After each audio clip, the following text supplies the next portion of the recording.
please don't get hung up on the negative side of it. You have to be aware of it, but don't get hung up on it, right? Okay, challenges. Again, this is new. This is kind of new. This is somewhat new.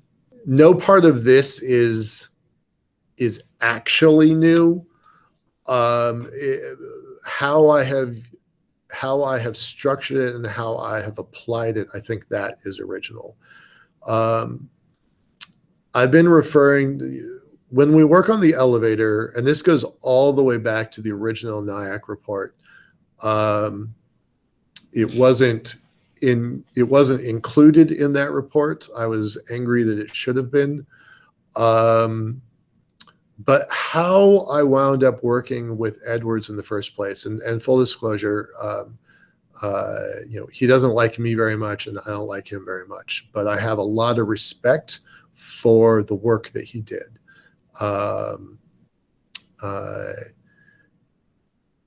When I got brought onto the team, I got brought on for a very specific reason. There's a somewhat funny story here. I'd been doing real estate and the internet for several years. I was in a pretty good spot financially. I was looking for the next thing I wanted to do, and I had decided I was going to do space. I'd posted a bunch of stuff to the then relevant space.com. They had a huge message board, which seems really dated now in 2021, but in 2001, it was a really big deal, and it was a really powerful community. So I posted a bunch of stuff to that message board, and this complete stranger pinged me, and he's like, "Hey, I want to build a space elevator." And I said, "Hey, that's crazy, not interested." And curiously, he was in Seattle. I was nearby. I was only about an hour away. And I was so uninterested that I wasn't willing to have lunch with him. I wasn't willing to spend half a day going there to have lunch with him. So he offered to come over and buy me lunch. And I said, "Okay, but I don't really believe that you can change my mind. So this is kind of a wasted effort." He's like, no, I want to do it. Okay, fine. So he surprised me. And it is not hyperbole to say that that conversation of lunch actually, not figuratively, actually changed my life. I didn't immediately join, but soon. It was a couple months later. But I'm like, why? What could I possibly offer? And I realized somewhere along the way that everything he was talking about, and the original report's just a few feet away from me, everything that he was talking about was hardware. And everything that I was talking about was business, outreach, and framework. And we're going to talk about that in more detail. But when I realized that the problem was bigger than he was framing the problem, I realized that I actually had a role in it. And that was one that was profound to me. It was important to me to know that I actually had something I could contribute. Everybody, when we talk about space, and this goes all the way up from 2001 back then to 2021 with the foundation, we tended to focus on hardware.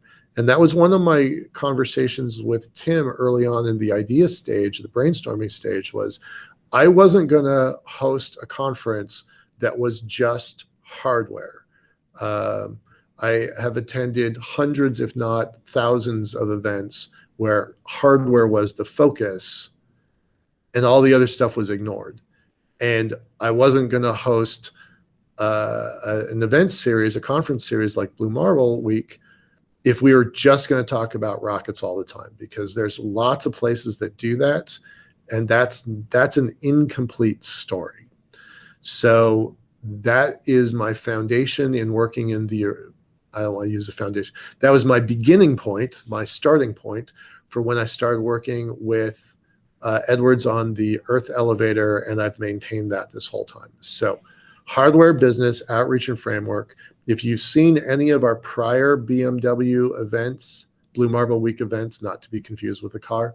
If you've seen any of our other Blue Marble Week events, I always reference hardware, business, outreach, and framework. And I believe that no conversation about space, about advanced technology, is complete if you ignore those other things. So I call this the 4 pillars of infrastructure development. I've been calling it the 4 pillars, I don't know, I think since 2003 possibly is the first time I may have documented it. But it is one of the reasons why I've had a role in this industry in the first place. And it's really gratifying to see it kind of being adopted as a tool set. So your tie-in of the word foundation, sorry to interrupt. Mhm. I like that because in one of the earlier conferences a few months ago, Tim talked about the name of Foundation for the Future, tying back not to the traditional definition of a foundation, which is a grant-making organization for other things to happen. It's really, he really means that it's a foundation on which we can build, Exactly. literally and figuratively, right? We're putting in place a foundation Yep. that allows us to build that infrastructure. So really, really interesting that you kind of made that leap as well. Yep, absolutely. It's I mean, it's a powerful word. It's an evocative word, right? It means something powerful, I think.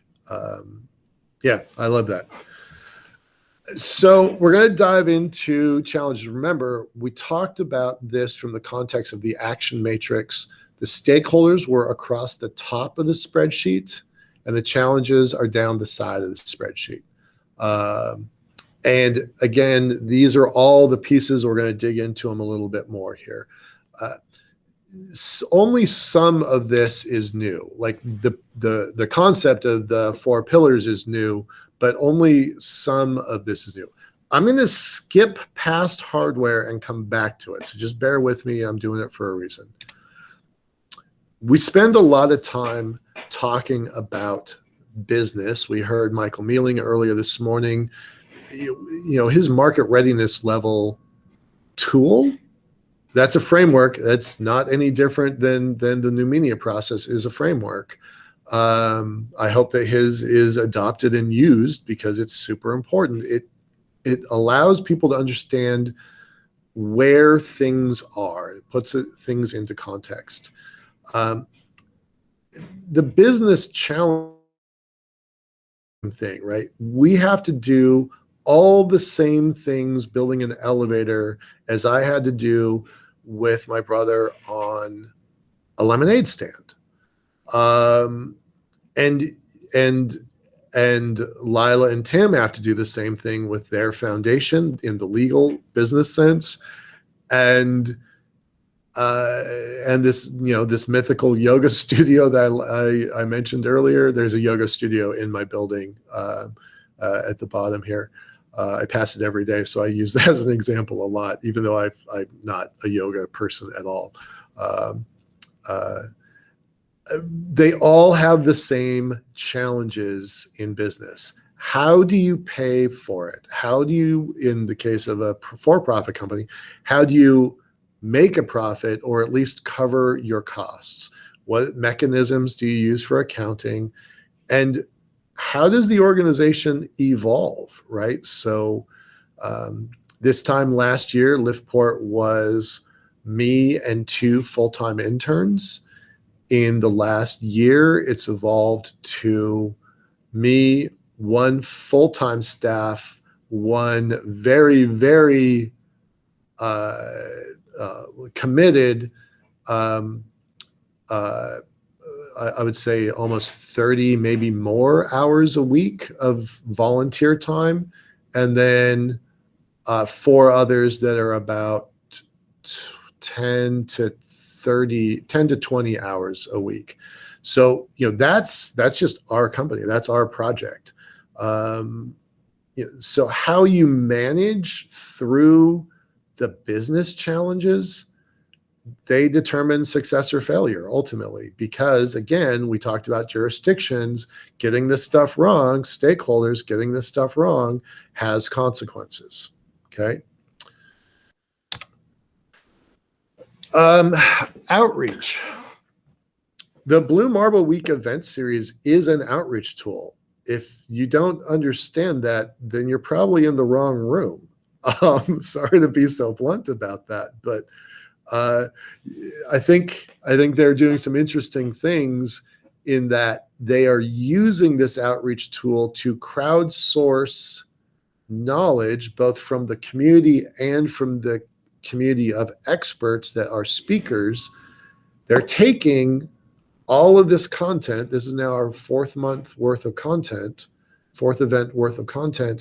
They're taking it, they're taking sound bites, they're taking notes, and they're using that content as ammunition. If we're going to continue using the skirmish tactics and strategy conversation, they're using that for ammunition when they go to Capitol Hill and they talk to congressional staffers, DOD people around the Pentagon, and think tank folks, right? So they're using this outreach tool that we created at BMW, the team created at BMW, to generate the information that they need in order to support their position on creating this Space Act 2021, right? So outreach is really darn important.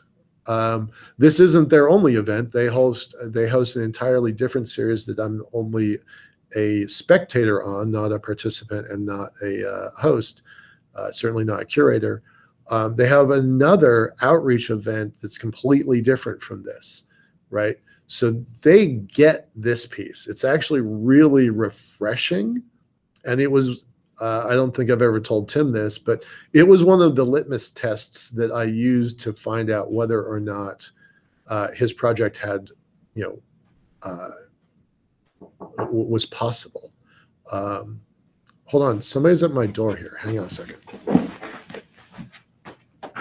Hi, I'm on camera. What do you need? No. Okay, all right. Sorry, that was my other neighbor. We're in an old building. It's a refurbished courthouse building from, I think it's 110 years old in downtown Tacoma. It's a beautiful building, and my neighbors are really great. I'm not. We have a good professional, friendly neighborhood relationship, even though it's an office building, so it's kind of nice. But anyway, sorry for the interruption there. I was saying that, understanding that the Foundation for the Future had a real commitment to outreach as part of their strategy and tactics. That's one of the reasons that was a litmus test for me to decide, yeah, I was going to get involved with this, because even though I've been involved in the space community for a long time, I have seen a lot of projects come and go and just fizzle out. I have never been involved with a political program. Ultimately, the foundation is a political and educational program. I've never been involved with a political program like the foundation in my 20-year history, because I didn't actually have a lot of commitment that those organizations were going to succeed or survive. Earlier, Michelle Hanlon and Michael Mealing mentioned March Storm. I have participated in that twice now, but only as a participant. I've never kind of put my own resources behind anything like that. So it was a real stretch for me to decide to work with the foundation. And the key to that was whether or not they were committed to outreach. So I was very pleased to hear that they were committed to that. And outreach is also politics and government, right? I mean, that is the goal of their task. Education and political, education and culture, they've got that. They're working on that. That's a different project that they're working on, a workforce development project. And then political and government. So that was really encouraging to me when he originally came to me to talk about this idea.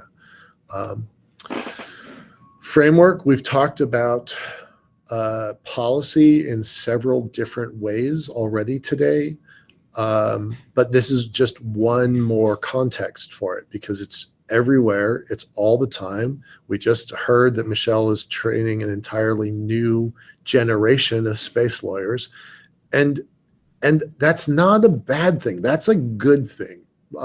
We sometimes refer to the space industry, especially the new space commercialization piece that's really only about, it started 20 years ago, but it's only gotten legs in the last 5. We sometimes refer to that as the wild, wild west of space. And that's a really derogatory usage of that phrase, right? When I was in the early days of the internet, we talked about the wild, wild west of the internet. We were literally doing things then and now that there were not laws and rules and policies around. That definitely happened in the earliest days of the internet. Full credit to Jeff Bezos and Amazon and Blue Origin for that work. But Bezos got an early patent that gave him really, really strong leverage over the marketplace of what is now the current, but was then the marketplace of the future, because the policies were not in place to organize and officiate some of those transactions. So we're in that space now with space. And in America, it's not entirely true in other places of the world. In America, if you can't insure it, if you can't de-risk it, you probably can't accomplish it. I know that seems like a bold sentence, but you probably cannot succeed if you can't insure it. Again, not true in all parts of the world, but definitely true in America. And the other part of this, the environmental and military, we hosted an entire event last month. If you haven't watched it, it's worth watching. We've got it at youtube.com/LiftPort. We had a whole bunch of folks from the Space Force Association coming in and talking about how is space relevant to national defense, to the American people. And sorry, I know there's a lot of people not in America in this call. It was very focused on America last month. But what is the environment, the framework and the environment? Laws, policies, insurance. This word environment is both the space debris problem of space environment and the political climate of the United States definition of the word environment. So that's framework, outreach, and business. And I did all of those first. Even though hardware always gets all of the attention, those other things often have more weight and more power to succeeding in your goal, in your project. I'm going to tell some stories for a moment about hardware, because all of us have seen articles. All of us have seen articles in the paper, in magazines, on the internet about the new XYZ widget created by ABC professor, and it's going to revolutionize the LMNOP industry, right? Those articles come out almost every single day. That's the science and discovery level. That's folks in a lab. We heard Adrian talk for an hour yesterday about some of the work that they're working on in graphene. They're at the science and discovery level. Great, do that. That's really hard work. I have a shelf of carbon nanotubes and string behind me where the science and discovery process is very challenging. It's very complicated. It sometimes takes years, sometimes decades, sometimes it's impossible. Remember how I started the word, used that word earlier? Sometimes it's impossible. So that the science and discovery stage is vitally important, underappreciated, and leads to an uncertain future. You cannot schedule on a Gantt chart. You cannot schedule an invention. You cannot schedule a discovery of a new thing, right? You just don't know if or when it's going to happen, right? That's the first piece of this. That's the first piece of hardware. Then once you have the lab level version of something, then you've got to test it. Now you're getting into technology engineering. That's when they say, oh, it's going to revolutionize the industry. They don't know that it's going to actually revolutionize an industry. We don't know that. We haven't taken it from the lab level to the prototype level. So technology and engineering is really tricky. I have robots behind me that are in that blurred bridge between science and discovery and technology and engineering. At no point did we ever reach the scale, whether with our carbon nanotubes or our alloy. We made a new metal. We have a new metal that was pretty interesting. Nowhere do we get our alloy or our carbon nanotubes or our robots to the production scaling level.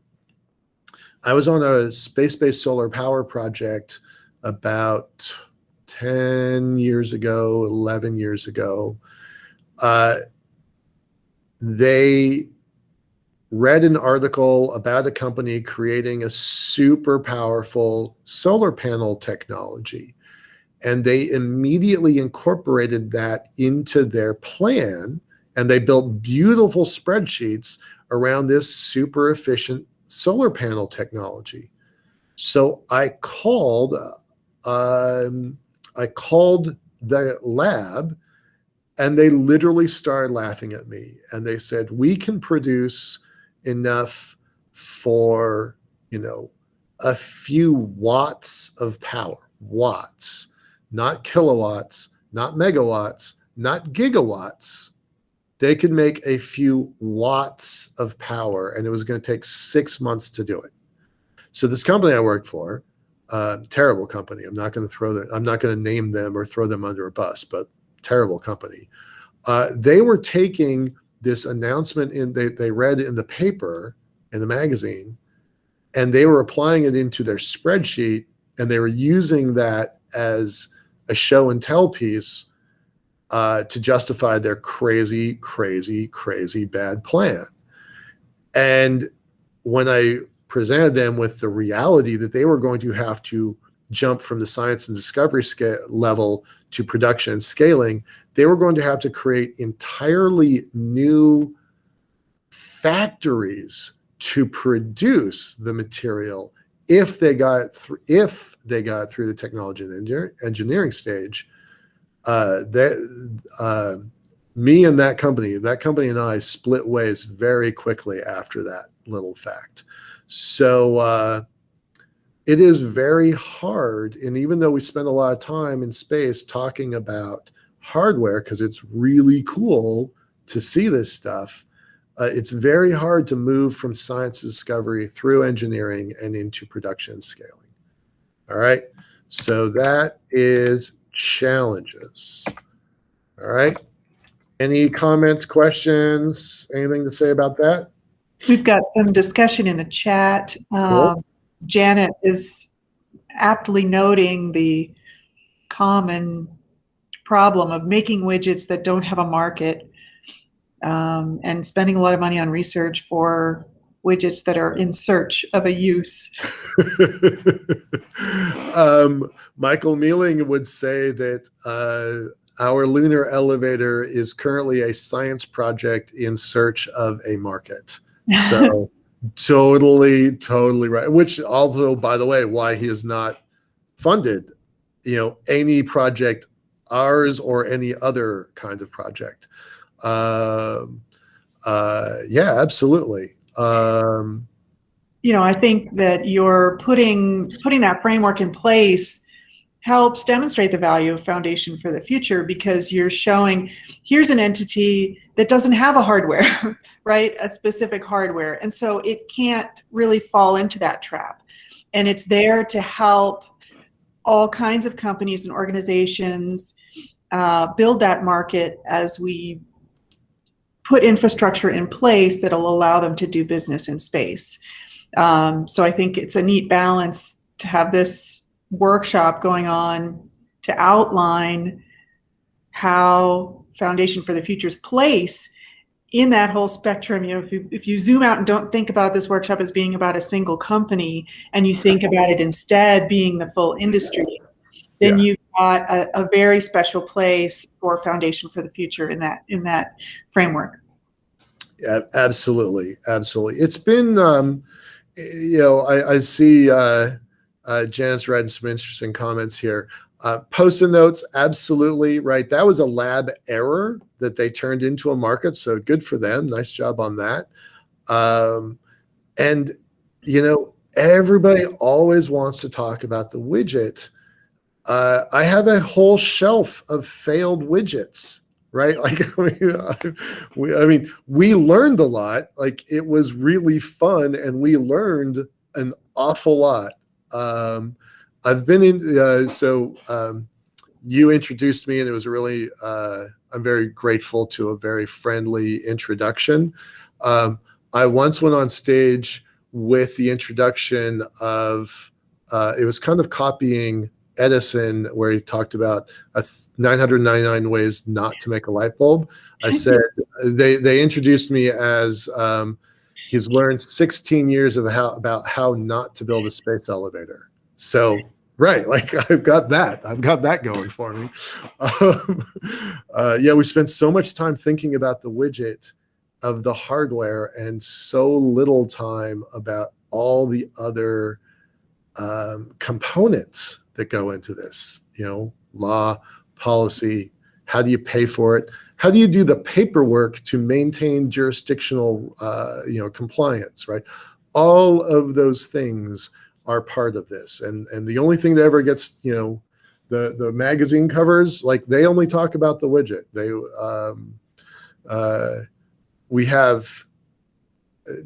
There's 12 magazine covers over here. They all talk about the widget. The thing that I'm the most proud of is we got 2 paragraphs in the Wall Street Journal in 2005. That was it. That's it, right? Like, and that wasn't friendly. That was, these crazy guys think they can build a space elevator. Like, that's right. It wasn't a business article. It was a tech article about it. Yeah, it was funny. Anyway, now, Inara come in and play a little devil's advocate here, and she deserves a note for highlighting that our open-ended R&D that can sometimes result in very useful things that advance our society, like the microwave oven, and Janet replies Post-it notes. So there's absolutely still a place for research and creating widgets that don't have a market yet. But when you're thinking about how to commercialize and become a business around that research, then you need to put in this framework. Well, and earlier this morning, Ryan didn't have a lot of time, but when he talked about that innovation funnel, they fund thousands of things. The NASA SBIR program, they have. No, I'll use NIAC because that's actually relevant from my own experience. NIAC last year, I don't know what the 2018 numbers, they had something like 2,700 submissions for 14 proposals that were accepted. So the idea, how many ideas went in versus how many got out of that cycle. It's really, really astounding. And those are all hardware ideas. Yeah, I know. Yep, exactly, Janet. Nyack does not have enough money. I would wholly support Nyack like 10 times more budget than they currently have. So I don't have any role in that, but if you know somebody, tell them to get more money into that. I love Nyack. I do. I like what it used to be. I like what it is currently. And I'm pretty interested in the innovation group that Ryan works at. So, okay, all right. So good discussion. Make sure that you put your LinkedIn pages in the chat or in the comments if you're on one of the live streams, so that people can make those connections and build that network that's so powerful. Thank you. Yep, absolutely.